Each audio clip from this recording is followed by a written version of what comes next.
Ayan guys, nandito ako ngayon sa pandan. Ito natin yung nakikita nyo naman yung ating background dito. Ito yung pandan kung tawagin. Ito yung mabango kapag nilalagay mo sa sinaing o sa bigas. Ito yung may tinatawag sa aming bigas dito na buko pandan. Ito yung parang pinakang maaamoy mo kapag ka sa sinaing guys. Super bango nito guys. Yan, sino nakatry na po nito na maglahok po sa sinaing ng pandan. Yan, ito guys, yung pinakang talbos ito ang kinukuha, yung ganito guys. Oh. Ito binubunot siya eh. Binubunot siya para siya ay ilalahok sa kanin. Ayan, ito guys, nakikita nyo. Ito yung napakabungo talaga guys. Para bang yung bagong aning palay kapag ka naglahok ka ng ganito. Yan, ito, bihasa kami maglahok nito guys. Yan, sa mga nakaka-alam ng ganito, ito yung nilalahok sa kanin. Kapag kayo guys ay magsasaing, ito pinupulupot siya, parang ginugusumot siya, yan, tapos tinatali siya na ilulubog mo bago mo siya isaing yung bigas, itong buko pandan. May bigas kami guys dito na yung buko pandan, ito yung parang pinakang naaamoy mo siya.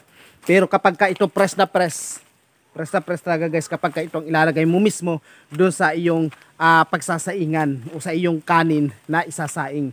Ayan, sa mga hindi po guys nakakalam, narito ako ngayon sa bundok. Ayan, ito yung pinakang background niya. Yung makikita nyo dito guys ay mga saging, mga kakao, yun. Malimit ako dito kasi nga dito, pagdating ko dito guys is ma-press. Yan, napipress yung ating kaisipan. Ayan. Super napakaganda kapag ka dito ka magtatambay sa bundok. Ayan, kapag ka nagkukopras, hindi dito naman, dito namamalagi, dito yung pinakang kuprasan kapag ka nagkukopras dito guys. Ayan, hindi ko, super bango talaga ng pandan guys, super bango. Talagang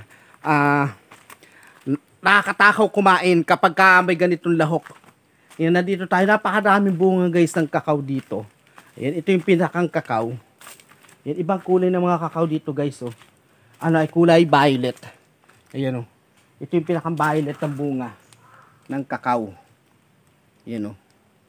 Napakaganda guys. Hindi napakarami ditong kakao ha. Hanggang doon sa pinakadulo doon. Pinakadulo ng anyuga na to ay puro kakao. Yan. Nga lang kakaunti pa guys ang bunga ng mga kakao dito. Mga mangilan-ngilan pa lang. Hindi yun nga, mga hilaw pa, ganyan. Dito tayo sa parte na to guys. Hanggang ngayon guys, ako po ay napakadalang mag-upload ng video sa aking pong Facebook page.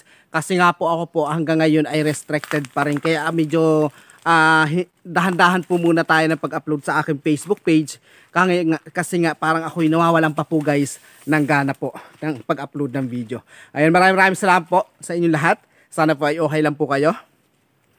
God bless.